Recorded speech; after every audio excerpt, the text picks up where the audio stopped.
저희 할머니가 이 얘기를 되게 많이 하셨는데요. 공부해라. 네 머릿속에 있는 건 아무도 못 뺏어간다. 라고 말을 했었거든요. 그게 전 되게 중요하다고 생각하는 게 이걸 다시 프레임을 해보면 인적 자원을 개발하는 거예요. 자기 개발이라는 것이 커리어를 만들어 나가는 게 뭐냐면요. 내 인적 자원을 계속해서 축적하는 거거든요. 재밌는 건 이 인적 자원은 70에도 80이 돼도 쓸 수 있어요. 그래서 나 자신에 대한 투자가 제일 중요하다고 생각을 하고요.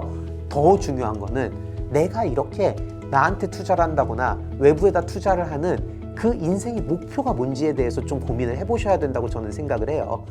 저는 사실 재테크를 돈을 불리는 행위라고 생각을 해요. 근데 돈을 불리려면 돈이 있어야 돼요. 이거는 전제 조건이잖아요. 그러다가 문제는 대부분의 사람들이 돈이 없어요. 그러다 보니까 재테크라는 이 공부 방식 아니면 재테크라는 컨텐츠가 대부분 있는 돈을 굴리는 내용이 아니라요. 없는 돈을 만드는 내용에 포커스가 맞춰져 있거든요. 이건 전 되게 크게 잘못되어 있다라고 생각을 합니다. 왜냐하면 재테크를 한다는 의미가 돈을 빠르게 벌어서 부를 만들겠다라는 의미가 아니에요. 돈이 있는 사람들이 그 돈을 잃지 않고 어떻게 안정적으로 운용하느냐의 문제인데 지금은 그게 아니라 30대에 500억 벌어서 은퇴하자. 그럼 그 500억을 버는 거는 돈을 버는 행위예요. 재테크가 아니라 정확히는. 그 500억을 벌어서 30대에 은퇴하는 거는 원칙적으로 불가능해요.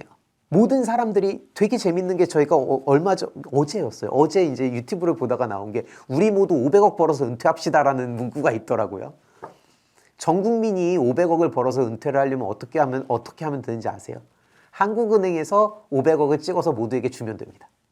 그 500억은 더 이상 500억이 아닌 게 되죠.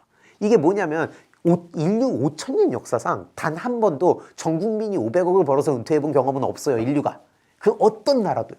말이 안 되는 그냥 그건 거짓말입니다. 난 여러분들이 다 500억 벌어서 은퇴할 수 있다고 생각해요 라는 말은 그냥 거짓말이에요. 그거는 현실적으로 불가능한 얘기거든요. 그럼 내가 그 돈을 벌려면 베팅해야 돼요. 왜냐하면 결국에는 이 부라는 거는 제로섬 게임이거든요. 그럼 내 돈을 남한테 주거나 남의 돈을 내가 뺏어와야 된다는 얘기예요. 500억을 내가 벌려면 500명한테 1억씩 뺏어와야 돼요.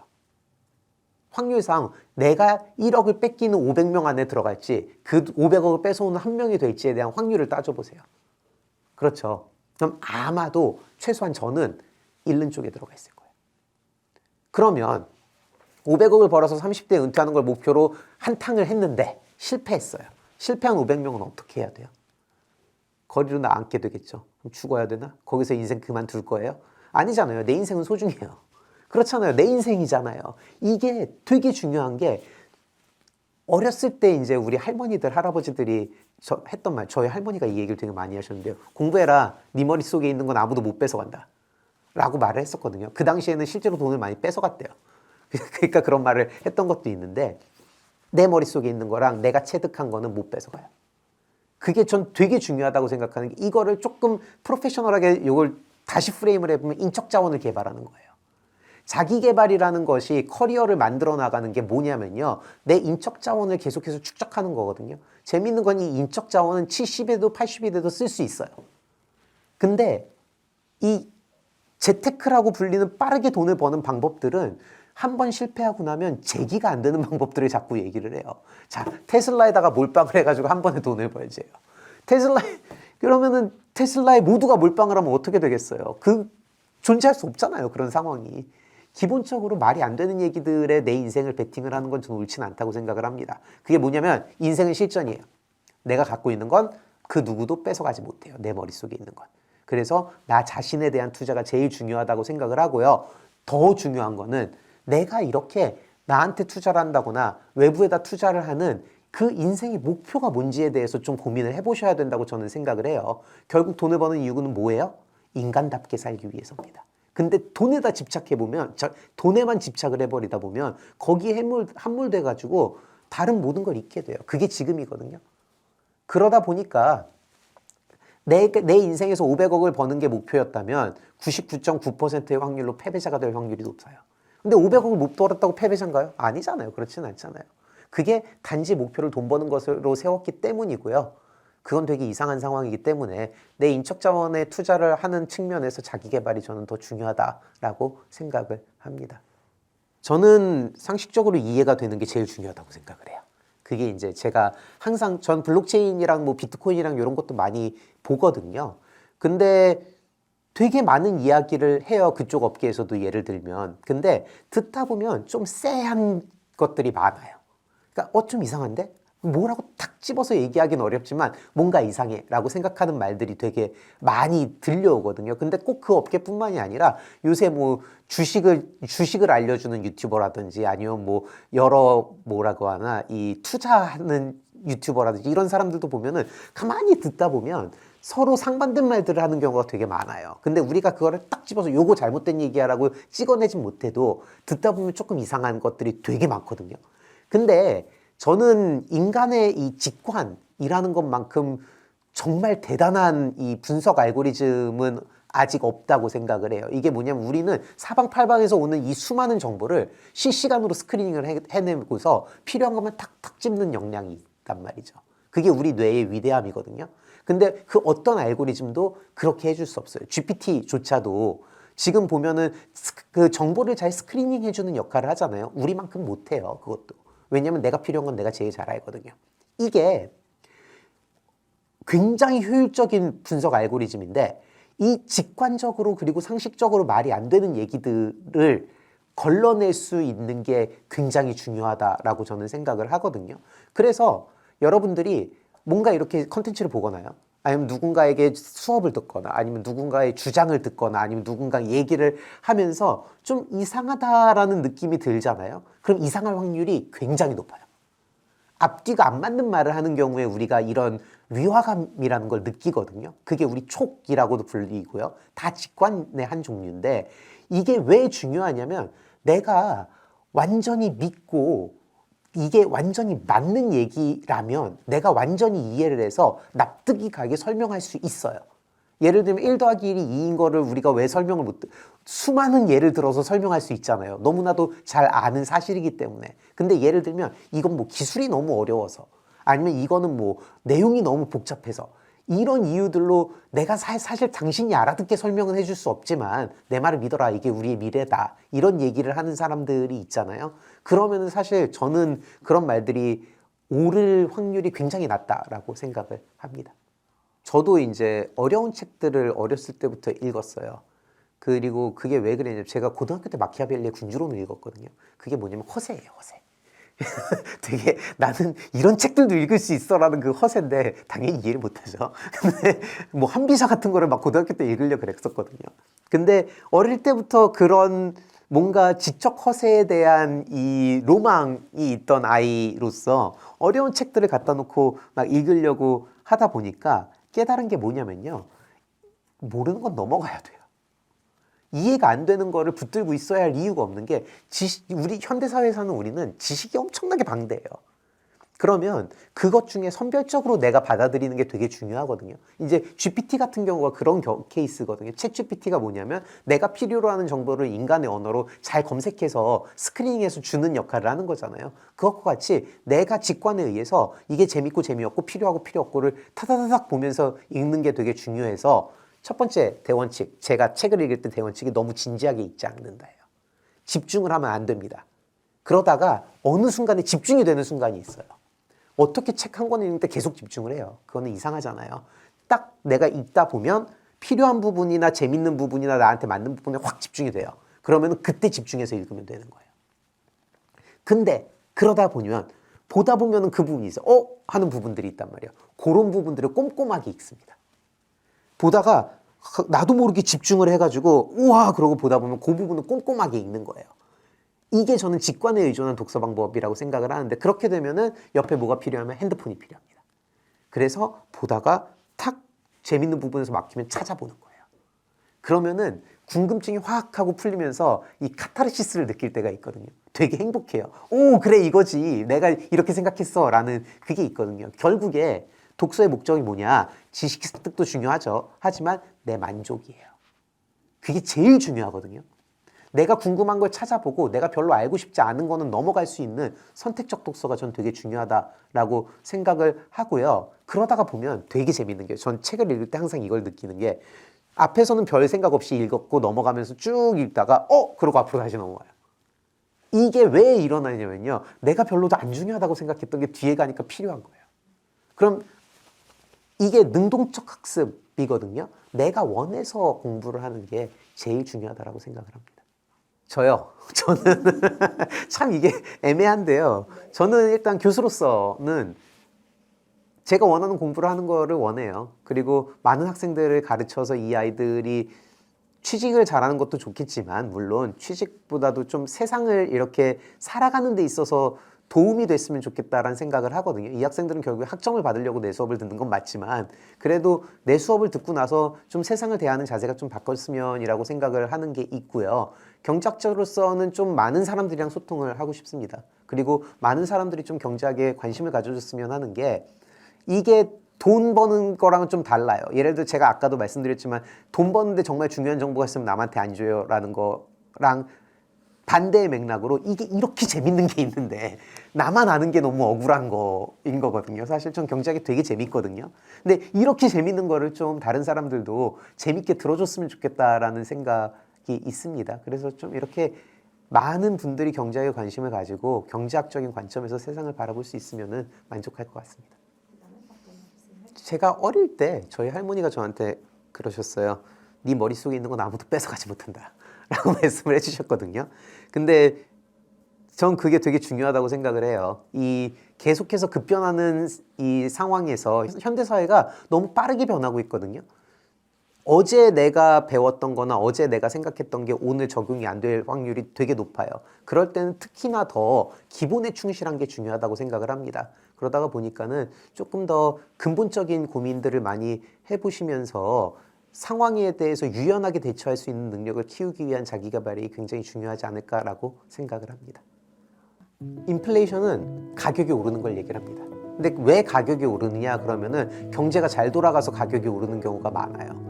경기가 좋아지면 인플레이션이 발생을 한다라는 요 공식에서 경기가 나쁜데도 인플레이션이 발생하는 경우가 생기는 거예요. 요걸 우리는 스태그플레이션이라고 부릅니다. 요 얘기를 이미 60년대 초반에 합니다. 밀턴 프리드만이. 그리고 70년대에 실제로 그가 예견한 대로 스태그플레이션이 발생을 하죠. 이들을 왜 말씀을 드리느냐. 그리고 지금 이슈가 되는 것들이 되풀이됐던 일들이에요.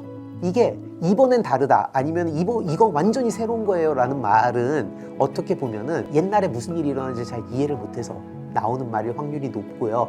완벽하게 새로운 것처럼 보일지라도 사실 그 안에 있는 내용들을 보면은 맥락적으로 굉장히 유사한 내용들이 많다 보니 사실은 과거에 무슨 일이 있었던지를 우리가 좀 이해할 필요가 있다라고 생각을 합니다. 과정이 어려울 뿐이지 효율적으로 공부하던 가장 좋은 방법은 수업을 들으면 됩니다. 문제는 경제학 전공자도 어려워요. 그러다 보니까 우리가 경제학을 공부하려는 사람들의 목표는 경제학을 전공하기 위해서가 아니라 내 인생에 똑같아요. 돈이랑 똑같은 거예요. 내 인생에 도움이 되기 위해 경제학을 공부하고 내 인생에 도움이 되기 위해 돈을 버는 건데 경제학 공부를 하고 있으면요. 어느 순간 그 경제학 공부가 나를 잡아먹어요. 그게 문제거든요. 난 전공자도 아닌데 이걸 왜 이렇게 하고 있는 거지?가 되는 거예요. 사실 어떤 공부를 할 때 제일 쉬운 방법이 뭐냐면요. 기본을 알고 천천히 이해해 나가는 맥락적 이해를 하는 게 제일 쉬워요. 왜냐하면 스며든다고 하잖아요. 어렸을 때 아이들한테 세계사 하나도 모르는 아이들한테 먼 나라 이웃 나라 보여줬거든요. 그게 왜 그러냐? 저도 먼 나라 이웃 나라 보면서 이제 그 세계사에 빠져든 케이스인데 내가 뭘 보는지 몰라요. 근데 앞뒤로 얘기 듣듯이 쭉 듣다 보면 이게 어디에서 왜 이런 일이 벌어졌는지에 대한 이해를 하기 시작을 하거든요. 근데 스토리텔링이에요. 결국에는 근본적인 지식하고 이해를 하기 위해서 어려운 방법을 택할 수는 없으니까 왜 이 시대에 이런 주장이 나왔고 왜 이런 주장이 뭘 어떻게 바꿨는지 이런 얘기들을 하다 보면 예를 들어서 우리가 엄청나게 경제 성장을 이뤘어요. 도금의 시대에. 그러다가 보니까 경제가 성장을 하고 트러스트들이 만들어졌는데요. 이런 트러스트들의 독과점적인 폐해가 많다 보니까 여기에 대한 개선의 목소리가 나왔다. 그게 거버넌스에 대한 얘기다. 이렇게 되면은 사실 그냥 얘기 듣다 뭐 철강왕이 뭐 이런 일을 했고 뭐 이 철도를 이렇게 깔았는데 이런 얘기들 사이에 사실은 되게 근본적인 그 개념들이나 이해가 녹아 있는 거거든요. 그래서 저는 맥락을 이해하는 게 가장 좋다라고 생각을 합니다. 그래서 왜, 무엇을, 어떻게에 대한 질문들을 해보다 보면은 여기서 이제 우리가 경제학에 대한 근본적인 이해를 할 수 있게 되고요. 이런 의미에서 저는 고전이 가치가 있다라고 생각을 해요. 거기다가 또 한 가지가 뭐냐면 자본론 예를 들어볼게요. 무섭죠? 딱 그 자본론이란 말만 들어도 무서워요. 근데 읽어보면 생각보다 어렵지 않아요. 이게 왜 그러냐면 우리는 거인의 어깨 위에 올라타 있거든요. 이미 그 당시에 그 글을 썼던 사람이 모르는 엄청나게 많은 지식을 우리는 나도 모르게 이미 습득을 하고 있어요. 현대사회에 살고 있기 때문에. 그러다가 보니까 이 사람이 진짜 똑똑한 사람인데 나보다 잘 모르는 거예요. 그 사람이 쓴 글을 읽으면서 쫓아가면서 뭔가 우월한 감정도 느낄 수 있고요. 생각보다 이 사람이 논리적 사고에 집중을 할 수 있다는 장점도 있습니다. 그래서 오히려 배울 게 더 많아져요. 그리고 그런 의미에서 남이 한 이야기들을 좀 들으면서 맥락적 이해를 하는 게 좋지 않을까라고 생각을 합니다. 인플레이션은 가격이 오르는 걸 얘기를 합니다. 근데 왜 가격이 오르느냐 그러면은 경제가 잘 돌아가서 가격이 오르는 경우가 많아요. 그러니까는 사람들이 투자를 많이 하고 물건들이 많아지고 사람들이 소비를 많이 하고 돈이 많이 돌고 그러다 보니까 물가가 오르는 경우가 많거든요. 그래서 일반적으로 우리는 경제가 좋을 때 인플레이션이 발생한다라고 얘기를 해요. 인플레이션이 발생하고 나면 어떻게 돼요? 경기가 꺾이게 되겠죠. 왜냐하면 화랑이 있으면 불황이 오게 되는 거예요. 근데 요 공식이 깨지는 게 1970년대거든요. 경기가 좋아지면 인플레이션이 발생을 한다라는 요 공식에서 경기가 나쁜데도 인플레이션이 발생하는 경우가 생기는 거예요. 요걸 우리는 스태그플레이션이라고 부릅니다. 그래서 고용이 인플레이션이 발생하면 고용이 늘어난다는 일반적인 요 생각에서 갑자기 고용이 늘어나지도 않는데 인플레이션이 발생하는 이 이상한 상황이 발생을 했거든요. 그러다가 보니까 1950년대, 60년대에는 케인즈 학파가 굉장히 이제 인기를 끌었는데 그 이유가 뭐냐면 정부의 역할이 뭐냐라고 하면 인플레이션을 발생을 시켜서 고용을 늘릴 건지 고용을 줄이고 인플레이션을 잡을 건지에 대해서 고민을 하라는 게 케인즈 학파의 주장이었어요. 근데 이게 50년대에 미국의 엄청난 화랑에 힘입어서 케인즈 학파의 이론이 이제 딱 자리를 잡게 되는 잡아 있던 시기에 여기에 정면으로 도전장을 내밀었던 게 밀턴 프리드만이라는 학자입니다. 밀턴 프리드만은 스태그플레이션에 대한 그 개념 자체도 없었던 60년대 초반에 책을 하나를 내요. 자본주의와 자유라는 책인데요. 이 책에서 이미 이 스태그플레이션을 예측을 한 거예요. 이게 미국은 50년대, 60년대에 경제가 막 성장을 하기 시작을 하면서 국제적인 영향력도 커져요. 그게 뭐냐면 소련이랑 냉전 시대를 겪으면서 베트남전에도 참전을 하고요. 소련하고 우주전쟁도 하고요. 그러면서 영향력을 계속해서 키워나가는 동시에 린든 존슨 대통령이 되게 유명한 이제 복지를 늘리는 정책들을 펼치게 되거든요. 그러면서 국가의 지출이 엄청나게 늘어나요. 그러다가 보니까 마치 경제가 성장하는 것처럼 보일 수는 있는데 이게 문제가 뭐냐면 인플레이션이 발생을 하게 되는 거예요. 돈을 많이 풀었으니까. 근데 인플레이션이 발생한 이유가 정부가 돈을 풀어서다 보니까 이게 재투자로 이어지지가 않아서 경제가 성장을 하지 않는 상황이 오는 거예요. 이 얘기를 이미 60년대 초반에 합니다. 밀턴 프리드만이. 그리고 70년대에 실제로 그가 예견한 대로 일이 일어나요. 스태그플레이션이 발생을 하죠. 케인즈 학파가 대세였다고 했잖아요. 근데 케인즈 학파는 물가 안정이랑 고용 증진 사이에서 밸런스를 맞추는 게 국가의 역할이라고 얘기를 했는데 이게 다 무의미해지는 거예요. 왜냐면 둘 다 안 되니까 이제 물가 안정도 안 되고 고용 증진도 안 되는 상황이니까 밸런스를 맞출 게 사라져 버리는 거거든요. 그러다가 보니까는 미국 정부도 그렇고 영국 정부도 그렇고 프리드먼의 말을 따르기 시작을 해요. 그게 이제 그 이후에 미국의 통화 정책의 방향성을 제시하는 책이었던 거죠. ESG도 마찬가지입니다. 아돌프 벌리의 근대 기업과 사유재산이라는 책인데요. 이게 제 책에는 이거의 부제를 이제 경영과 소유를 분리하자라고 써놨어요. 이미 이 책이 나올 때 거버넌스에 대한 고민들이 굉장히 많았던 거예요. 이게 아돌프 벌리라는 사람을 좀 이해를 할 필요가 있는데 루즈벨트 대통령 행정부의 자문기관이었던 브레인 트러스트라는 조직이 있어요. 그 브레인 트러스트라는 조직의 멤버이자 국무부 차관보를 지내기도 했고요. 그 브라질 대사를 역임하기도 했거든요. 배경 자체가 정책을 하는 사람이었어요. 그러다가 보니까 연구 주제도 사회적 이슈에 굉장히 실질적인 사회적 이슈에 집중을 할 수밖에 없었는데 이 아돌프 벌리는 주주 권리를 강화한 이익을 강력히 대변을 한 거예요. 그래서 미국의 마르크스라는 별명까지 있었거든요. 이 궁극적인 목표가 뭐였냐면 독점 대기업의 지배로 인해서 훼손된 자유경쟁 원칙을 복구하는 게 이 아돌프 벌리가 원했던 건데, 당시 미국 상황을 보면 미국은 1800년대에 이제 엄청난 경제 성장을 이루어요. 그게 이제 도금의 시대라고 부르거든요. 그게 남북전쟁이 끝나고 나서 철도를 깔고 인프라를 만드는 과정에서 돈이 몰리는 산업들에서 굉장히 큰 대기업들이 나타나기 시작을 하거든요. 뭐 철강왕, 뭐 아니면은 석유왕, 이런 얘기들이 나오는 게 다 그때예요. 그래서 기업들이 다 인수합병을 통해서 몸집을 불려서 트러스트의 형태로 산업을 독점을 해 나가는데, 이 규모를 키운 기업들이 그 규모를 이용해서 또 다른 기업을 사가지고 자기 독점주의를 공고화시키는 거예요. 이런 이제 트러스트들이 한 200개 정도 존재를 했거든요, 당시에. 근데 이런 문제를 이제 해결을 하려고 미국 의회가 1890년에 반독점법을 만드는데 이 문제를 해결하는데 실패합니다. 왜냐하면 이 자본가들이 너무나도 많은 영향력을 사회에 행사를 하고 있는 거예요. 그러다 보니까는 이 책은 이러한 사회적 분위기를 반영해서 대기업이 미국에 미치는 영향을 줄이고, 그리고 이들의 그 거버넌스를 개선을 해서 주주의 이익을 극대화시키는 방안을 제시하는 책이었거든요. 이런 책들을 왜 말씀을 드리느냐면, 우리가 지금 알고 있는 이 경제학이라는 학문과 그 지식들이, 그리고 지금 이슈가 되는 것들이 되풀이됐던 일들이에요. 그리고 다 이 이슈들을 지금 건드리고 여기에 대한 이론이 있는 데는 이전에 우리가 다 경험했던 것들이거든요. 세상에 하늘 아래 새로운 것은 완전히 새로운 것은 없다라는 말이 있잖아요. 이게 이번엔 다르다, 아니면 이건 완전히 새로운 거예요 라는 말은 어떻게 보면은 옛날에 무슨 일이 일어나는지 잘 이해를 못해서 나오는 말일 확률이 높고요. 완벽하게 새로운 것처럼 보일지라도 사실 그 안에 있는 내용들을 보면은 맥락적으로 굉장히 유사한 내용들이 많다 보니 사실은 과거에 무슨 일이 있었던지를 우리가 좀 이해할 필요가 있다라고 생각을 합니다. 말씀 감사드리겠습니다. 안 어려워요. 왜냐하면 저도 사실 이 책 쓰면서도 자본론을 다시 읽었어요. 이 책을 쓰면서, 예를 들면. 근데 자본론이란 책이 되게 거부감이 들어요. 왜냐면 이미 표지부터가 무섭잖아요.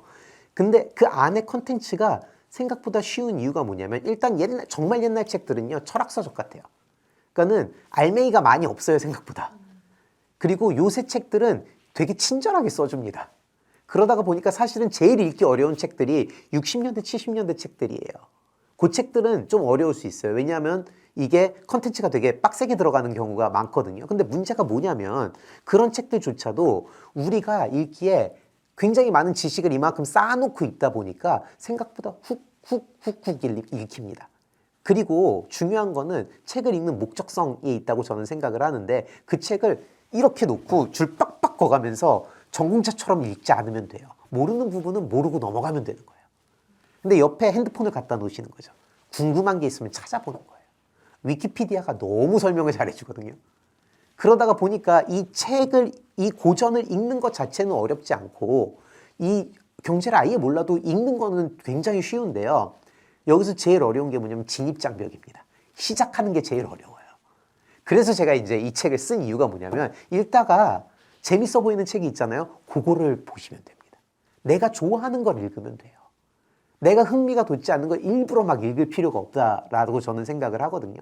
내가 전공자도 아닌데 굳이 그래야 할 이유가 없다 보니까, 요약본을 보다가 이 책 재밌어 보이는데, 그러면은 그 책을 보시는 거예요. 근데 그 책을 볼 때도 다 빡세게 읽지 말고 옆에 핸드폰 갖다 놓고 위키피디아 열어놓고 내가 궁금한 것만 찾아보면서 읽으면 되거든요. 그러면은 생각보다 고전이 그렇게 먼 곳에 있지 않다라는 걸 알게 되실 겁니다. 일단 저는 성인의 관점에서 이 책을 쓰기는 했어요. 학생들이나라기보다는 뭔가 경제에 대해서 알고는 싶은데 뭐부터 해야 될지도 모르겠고, 그래프를 보기는 싫고, 이게 ISLM이 뭔지는 뭐 관심은 없고, 그런 사람들을 위해서 책을 구성을 하다 보니까 3장에 노벨상 수상자들의 경제학 고전이라는 요 책들이 있습니다. 그래서 노벨상 수상자들이 쓴 책들 중에 성인이 기본적인 상식으로 깔고 들어가면 좋겠다라고 생각하는 책들을 모아놨거든요. 이제 그런 책들을 추천을 드려요, 일단은. 근데 제가 이 책을 쓰고 나서 이제 여기저기서 피드백을 듣잖아요. 근데 오히려 되게 재밌는 게 중고등학생들이 이 책에 관심이 되게 많더라고요. 저는 사실 예상하지 못했어요. 근데 저는 이제 이 책의 2장에 뭐를 넣어놨냐면 학창 시절에 배웠다면 더 좋았을 경제학 고전이라는 걸 넣어놨어요. 근데 이게 그 학창 시절에 배웠으면 했던 게 제 기준이었거든요. 그러니까 나는 왜 이런 거를 고등학교 때 못 읽었을까? 근데 우리는 입시에 함몰돼 있어요, 고등학교가. 근데 이 고등학생의 요 삶이 요 시기가 굉장히 중요한 시기인 게 세상을 바라보는 시각이 정립되는 시기거든요. 아직 성인이 되기 직전의 시기잖아요.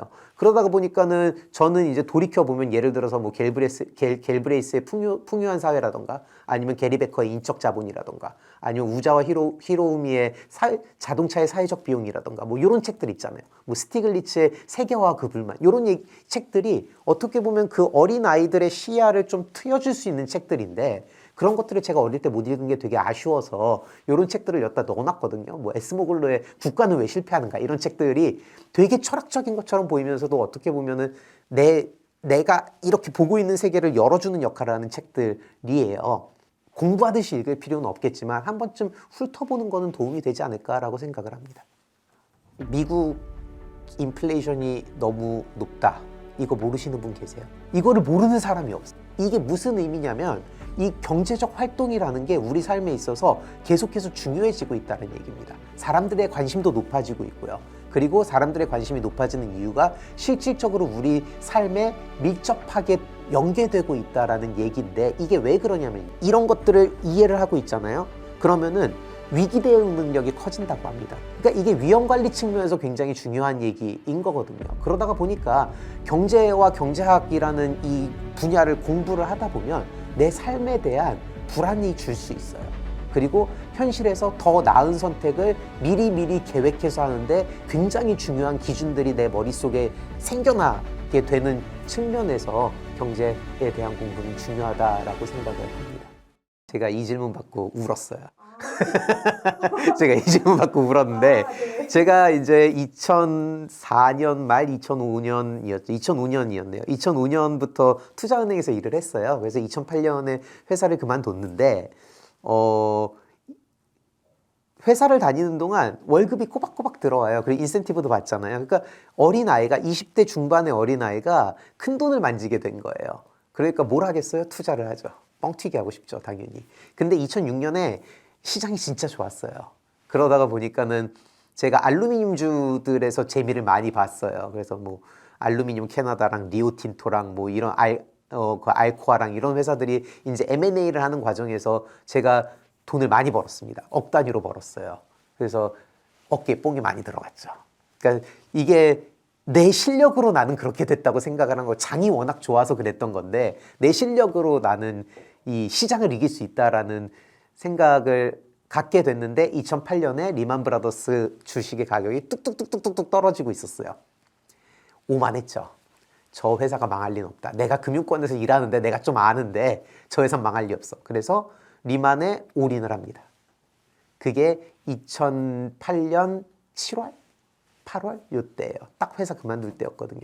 그러면서 계속 가격이 떨어지니까 제가 이제 그때 포트폴리오에 갖고 있던 다른 주식들을 팔아서 이걸 사기 시작해요. 물타기를 하는 거죠. 그리고 주변에서도 다 옳은 결정이라고 생각을 해요. 리만이 망할 리가 있냐. 이건 베팅을 해야 된다라고 하고 망했습니다. 정말 그냥 망했어요. 종이 조각이 돼버렸거든요. 상장 폐지당하고 회사가 파산했어요. 그러면서 제가 한 3년 조금 넘게 일하면서 벌었던 모든 돈이 허공으로 사라지고 저는 가난한 박사생이 됐거든요. 이게 뭐냐면 20대 중반의 저는 자의식 과잉이었다고 제가 얘기를 하거든요. 나에 대한 믿음이 너무 강했어요. 근데 내가 이전에 돈을 벌었던 게 내가 잘해서 내 실력이다 라고 생각을 한 거예요. 분명히 실패도 있었고 성공도 있었어요. 근데 실패했던 기억은 머릿속에서 지워버리고 성공했던 기억만 남기는 거예요. 그러면서 이 의식의 편향이 분명히 존재를 하다 보니까 성공이 막 과대평가가 되고 그러다가 보니까 큰 실패, 결국엔 위험 관리가 안 됐던 거예요. 그러면서 과감하게 베팅을 했다라는 게 결국에는 그 불에 뛰어드는 행위였던 거거든요. 그리고 나서 이 엄청난 이제 경험을 했죠. 정말 제 한 3년 반이 부정당한 느낌이었어요. 근데 그러면서 이제 저만의 투자 원칙이 생긴 거죠. 그게 뭐냐면 의식주에 손대지 말라는 게 하나예요. 그게 굉장히 전 중요하다고 생각을 하거든요. 자꾸 집 사지 말고 그 돈으로 투자하세요 라는 말들이 주변에서 들려요. 우리 학생들이 그런 말을 많이 하거든요. 교수님, 집 사지 말고 투자하래요. 왜냐하면 집은 비싸니까요. 라고 하는데 집 사지 않고 투자했다가 투자 실패하면 거리로 나앉아야 되거든요. 그럼 재기가 안 돼요. 그게 되게 중요한 포인트인 게 투자를 해서 성공을 하면 너무 좋죠. 근데 솔직히 다 해봐서 아시겠지만 투자해서 성공하는 확률이 얼마나 돼요? 실패할 확률이 훨씬 높거든요. 그러면은 성공한 사람들만 살라는 거예요? 아니잖아요. 내가 살 집이 있으면 투자해서 돈을 잃어도 나는 거리로 나앉지 않고 재기할 수 있어요. 그러다 보니까 의식주에 손대지 말아라가 하나고요. 그리고 미래 커리어를 포기하지 말라는 것도 하나예요. 사람들은 주식을 투자하거나 코인을 투자하고 나면 회사 그만두고 전업 투자자가 되는 경우가 굉장히 많거든요. 저는 굉장히 반대예요. 왜냐하면 그랬다가 그 돈이 한 번에 날아가잖아요. 방법이 없어요. 문제는 그 기간 동안 난 커리어를 못 쌓아서 내 개발이, 자기 개발이 안 돼 있는 상황이기 때문에 인적 자원에 투자를 못 한 거예요. 그렇게 되면은 내 미래 소득이 줄는 거예요. 근데 기억하셔야 될 게 내 손에 있는 자금들보다 내 인적 자원이 훨씬 가치가 크거든요. 이 인류 5천년 역사상 자기보다 내가 가진 돈의 이 가치가 더 높은 사람들은 정말 극소수예요. 대부분의 경우는 내가 가진 내 자원, 인적 자원이 가장 큰 자산인데 그 자산의 미래를 포기하면 안 되는 거예요. 투자를 해도 나에 대한 개발이나 나의 커리어에 대한 개발은 계속해서 해야지 그게 위험 관리입니다. 일이 잘못 틀어졌을 때 나는 먹고 살 수 있어요. 그래야 재기를 하죠. 그리고 마지막이 빚내서 투자하지 말아요. 빚은 내지 말자. 왜냐하면 내가 가진 돈을 날리면 내가 아직 어릴 때는요. 특히나 재기할 수 있어요. 근데 빚이 있잖아요. 내가 망할 때가 일반적으로 금리가 오를 때예요. 이게 되게 무서운 건 게 내가 망한 이유가 대부분은 거시경제적인 이유고요. 내가 성공한 이유도 대부분 거시경제적인 이유예요. 그래서 경제가 중요하다라는 말을 하는 게 굉장히 많은 사람들이 주변에서 돈을 벌었다고 할 때가 언제예요? 경제가 좋을 때예요. 굉장히 많은 사람들이 파산할 때가 언제예요? 경제가 나쁠 때예요. 이거는 내가 잘나서 내가 못나서가 아니거든요. 근데 내가 하필 망할 때 경제 상황이 안 좋아요. 그럼 빚을 냈잖아요. 금리가 올라요. 그러면 더 위험해지는 거예요. 이게 2번 다치는 거거든요. 그러다 보니까 그 3가지 원칙을 지켜서 투자를 해야겠다라는 생각을 했었습니다. 미국 인플레이션이 너무 높다. 이거 모르시는 분 계세요? 미국 중앙은행이 지금 금리를 올리고 있나요? 내리고 있나요? 다 올리고 있죠. 이거를 모르는 사람이 없어요. 이게 되게 신기한 게 미국이라는 나라가 우리나라에서 엄청 멀리 떨어져 있는 나라거든요. 그리고 심지어 미국의 중앙은행이라는 데는 나는 평생 한 번도 가볼 일이 없을 확률이 매우 높아요. 놀러 한 번쯤 가볼 정도인데 누가 그 중앙은행을 가요? 미국에 가면은 금분교를 가겠죠. 그렇잖아요. 근데 되게 재밌는 거는 옛날에는 이런 게 우리한테 하등 상관이 없는 정보였거든요. 근데 지금은 미국이 금리를 빠르게 올리고 있다는 사실을 반복적으로 우리는 듣고 있어요. 이게 무슨 의미냐면 이 경제적 활동이라는 게 우리 삶에 있어서 계속해서 중요해지고 있다는 얘기입니다. 사람들의 관심도 높아지고 있고요. 그리고 사람들의 관심이 높아지는 이유가 실질적으로 우리 삶에 밀접하게 연계되고 있다는 얘기인데 이게 왜 그러냐면요. 우리가 초연결 사회라고 부르잖아요. 사실 이 초연결 사회라는 말이 나올 때까지만 해도 사람들이 이게 무슨 의미인지 모르고 그냥 서로 연결된다 정도로 느끼는 사람들이 많았는데 세상에서 일어나는 거의 모든 행위들이 나한테 이제 연결을 직접적으로 영향을 미칠 수 있게 되는 사회라는 게 초연결 사회인 거예요.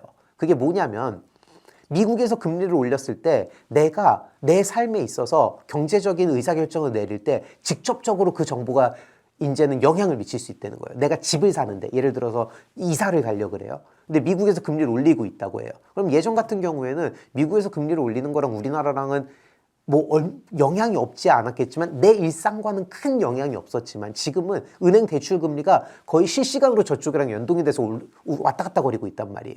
그러다 보니까 앞으로 이 경기 사이클이 어떻게 될지에 대한 예상이 내가 이사를 어느 시점에서 가야 될지 가지 말아야 될지 이런 것들의 영향을 직접적으로 그것도 즉각적으로 미치고 있기 때문에 점점 더 사람들은 경제라는 것에 더 관심을 갖게 되는 거거든요. 이게 뭐냐면 내가 당장 돈을 벌기 위해서 이 경제가 더 중요해지는 게 아니라 앞으로 내가 내 경제활동에 대한 의사결정을 내리는 과정에 있어서 어떤 정보를 참고를 해서 어떤 결정을 내려야 될지에 대해 이제는 전 세계적인 경제, 이 동향에 대한 정보가 중요해지는 거예요. 이게 이런 것들을 이해를 하고 있잖아요. 그러면은 위기 대응 능력이 커진다고 합니다, 우리는.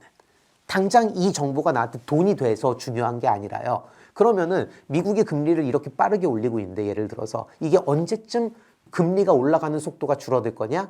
인플레이션이 잡히면 금리를 그만 올린대가 되는 거예요. 그러면은 인플레이션이 어디까지 가는지를 우리가 계속해서 쳐다보고 있을 거 아니에요. 그러다가 보면은 갑자기 금리가 확 오르거나 확 떨어져서 내가 손해를 볼 수 있는 위험을 미연에 방지할 수 있는 거예요. 그러니까 이게 위험 관리 측면에서 굉장히 중요한 얘기인 거거든요. 그러다가 보니까 경제와 경제학이라는 이 분야를 공부를 하다 보면 내 삶에 대한 불안이 줄 수 있어요. 그리고 현실에서 더 나은 선택을 미리미리 계획해서 하는데 굉장히 중요한 기준들이 내 머릿속에 생겨나게 되는 측면에서 경제에 대한 공부는 중요하다라고 생각을 합니다. 굉장히 많은 유튜브 영상들이나 아니면 멘토들 얘기를 듣다 보면은 경제 공부라고 하는 게 재테크라고 착각하는 사람들이 되게 많은 것 같습니다. 그러니까 재테크가 정확히 말하면 돈을 운용하는 행위를 얘기를 해요. 그러니까 돈에 대한 이야기가 재테크예요.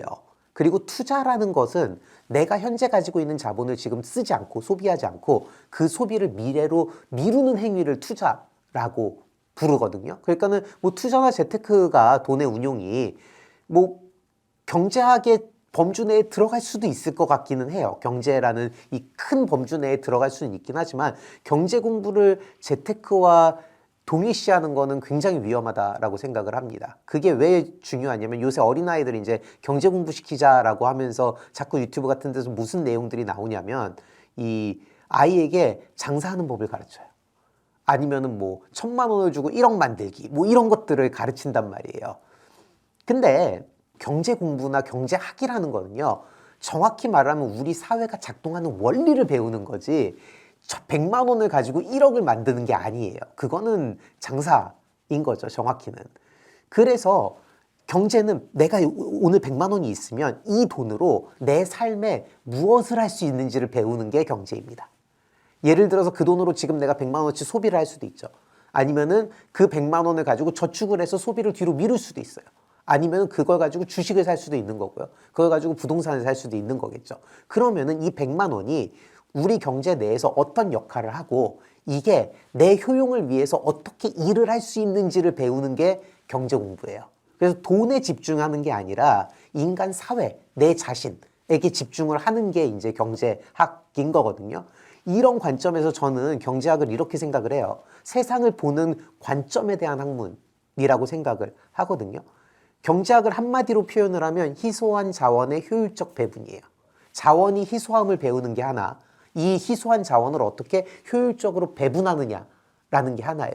그 과정에서 우리는 최적화라는 걸 하게 되는 거예요. 왜냐하면 자원은 희소한데 행복을 최대화시켜야 되니까 내 행복에 대한 최적화를 하는 과정인 거거든요. 그렇게 되는 과정에서 합리성과 효율성이라는 이 두 가지 축을 가지고 의사결정을 내리는 그 과정을 배우는 게 경제학인 겁니다. 그래서 비용 대비 효용의 극대화라는 명제 하에서 최적화된 의사결정을 내릴 수 있는 방법을 배우기 때문에 돈을 많이 번다. 아니면 뭐 주식을 찍어라. 뭐 아니면은 뭐 이런 내 눈앞에 있는 돈을 불리는 방식들보다는 세상을 바라보는 결정에 있어서 아직까지 이 경제학을 만들어 온 거의 한 300년 정도의 역사를 가지고 있는데 그 수많은 똑똑한 사람들이 발전시켜온 세상을 바라보는 그리고 의사결정을 내릴 수 있는 툴을 이해한다는 관점에서 접근을 하는 게 중요하다라고 생각을 합니다. 이게 요새 좀 트렌드인 것 같아요. 어린 아이들한테 돈에 대한 강박을 심어준다고 저는 얘기를 하는데요. 우리가 살다 보면 돈이 필요하죠. 그리고 행복한 삶을 위한 필요 조건이 돈이에요. 물론 충분 조건은 아니겠죠. 하지만 필요 조건이 돈이기 때문에 돈이 굉장히 중요하다고 생각을 하는데 생각을 해보세요. 6살, 7살짜리 아이들 아니면 초등학생들 아직 내가 세상을 바라보는 시각이 이렇게 정립이 되지 않은 아이들한테 너는 앞으로 500억을 벌 거야 라는 말을 매일 해줬어요. 자, 500억을 벌자, 500억을 벌자. 그 아이들의 인생의 목표는 500억이에요. 그 아이가 어떤 아이건 간에. 근데 이 경제적으로 봤을 때, 전 인구를 놓고 봤을 때 평생 500억을 버는 사람이 몇 명이나 될까요? 아마 한 1%도 안 될 거예요. 그러면 내 아이가 그 1% 내에 들어갈 확률과 들어가지 않을 확률을 따져봤을 때 안 들어갈 확률이 훨씬 높아요. 그렇잖아요. 들어가면 매우 좋겠죠. 안 들어갈 확률이 훨씬 높은데 그럼 걔는 뭘 해도 행복해질 수 없는 겁니다. 근데 500억을 안 번다고 인생이 행복해지지 말아야 할 이유는 어디에도 없거든요. 50억을 가지고도 잘 살 수 있어요. 이게 왜 중요하냐면 돈을 버는 목적을 이해시키는 게 전 먼저라고 생각을 해요. 어린아이들에게. 그러니까는 금융공부라고 했을 때 재테크에 집중하는 건 전 옳지 않다고 생각해요. 예를 들어서 아이가 있어요. 그럼 그 아이한테 야 내가 이제 1,000만 원 줄 테니까 너 이거 1억으로 불려봐. 라고 10살짜리 아이한테 얘기를 하는 건 그 아이의 인생을 저는 망치는 길이라고 생각을 해요. 왜냐하면 그 아이는 어렸을 때부터 내 인생의 목표는 돈이야가 돼버리는 거예요. 아직 세상을 판단하지 못하는 이 상황에서 이 아이에게 기본을 가르치기보다는 돈을 가르쳤기 때문에 그런 거거든요. 우리가 정규 교육, 우리 대한민국 교육을 되게 모두가 싫어하잖아요, 사실. 그게 뭐냐면 주입식 교육이다, 너무 아이들한테 가혹하다 뭐 이런 얘기를 하는데 사실 특히나 전 초등학교 교육 과정을 보면 되게 잘 짜여져 있어요. 왜 이 정규 교육 과정이 존재하는 이유가 아이들한테 공부를 잘하게 하기 위해 있는 게 아니라 어릴 때 기초 지식을 쌓아서 세상을 보는 시각을 준비시키는 단계로 최적화되어 있는 커리큘럼이거든요.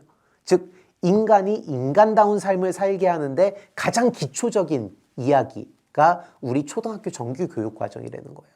돈 중요하죠. 근데 거기에 함몰돼 버리면 인생 사람이 사람답게 살 수 있는 그 뭐라 그러나 더 중요한 요인들을 돈을 벌어야 한다는 강박으로 다 덮어버려서 아이를 더 힘들게 할 수도 있습니다. 즉 돈에 대해서 가르치는 목적성의 문제라고 저는 생각을 하거든요. 예를 들어 나는 내 아이를 장사를 시키거나 전업 투자자를 만드는 게 내 인생의 목표고 그 아이의 목표가 되었으면 좋겠다라고 하면 그게 맞아요. 지금처럼 하는 게 맞죠. 아이한테 1,000만 원 던져주고 너 이거 1억 만들어 와봐 하는 게 맞죠, 사실. 근데 그게 아니라 아이한테 세상에서 돈의 역할하고 부를 축적하는 과정에 대해서 가르치려는 게 목적이라면 그런 재테크를 가르치는 게 아니라 어릴 때는 경제에 대한 공부를 가르치는 게 맞다고 봅니다. 당연히 개인적인 관점에서 보면은 이 경제에 대한 공부가 뭘로 귀결이 될 수밖에 없냐면 소득, 소비, 저축, 투자 이런 데로 귀결이 될 수밖에 없어요. 그러면 미시거시적으로 봤을 때 이 아이의 생애 주기에 맞는 경제 계획의 중요성을 알려주는 데 초점을 맞춰야 된다고 저는 생각을 하거든요. 이게 뭐냐면 지금 멘토들 보면 뭐라고 얘기를 하면 30대에 200억 벌어서 은퇴하자. 파이어족이 되자. 뭐 파이어족이 된 누구는 막 이런 얘기를 되게 많이 하는데요. 내가 파이어족이 30대에 되려면요. 지금 한 번에 큰 돈을 벌어야 돼요.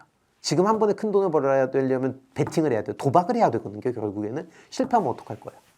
인생 그만둘 거예요? 자살할 거예요? 아니잖아요. 그게. 뭐냐면 내가 20대 때는 이러한 준비를 해야 되고 30대 때는 이러한 준비를 해서 내가 인생의 목표가 내 인생의 목표는 사람답게 사는 거라고 저는 생각을 하거든요. 그 사람답게 사는 거의 기준은 모두 다르겠죠. 그럴 때 경제 사이클에 맞춰서 내 인생에 있어 어떤 행동들을 하고 어떤 의사결정들을 내려야 되는지에 대한 전 생애 주기에서의 경제 계획을 짜는데 경제에 대한 교육에 초점을 맞춰야 된다고 생각을 하고요. 그런 의미에서 재테크나 투자가 아닌 경제를 공부시켜야 한다고 생각을 합니다. 참 꼰대적인 말인데요. 기본에 충실하자. 저는 이 얘기를 되게 많이 해요. 자꾸 주식 찍어주세요. 뭐 저한테도 코인 찍어주세요를 그렇게 말씀을 많이 하세요. 저는 세상이 돌아가는 원리에 대한 이해가 훨씬 더 중요하다고 생각을 하는 사람입니다. 자꾸 현상적이고 단기적인 이슈를 활용하려다 보니까 복불복으로 가는 거예요. 인생이 자꾸. 참 꼰대적인 말인데요. 기본에 충실하자입니다. 이제 저는 이 얘기를 되게 많이 해요. 자꾸 주식 찍어주세요. 뭐 저한테도 코인 찍어주세요를 그렇게 말씀을 많이 하세요. 그럼 저 리만에서 돈 잃었습니다. 라고 얘기를 하거든요. 당장 돈을 벌어야 된다는 강박이 있다 보니 우리는 인생에서 굉장히 중요한 20대, 30대를 날리는 경향이 있어요. 커리어를 쌓고 내가 이 세상을 바라보는 시각을 정립하고 길게 플랜을 잡아야 할 나이에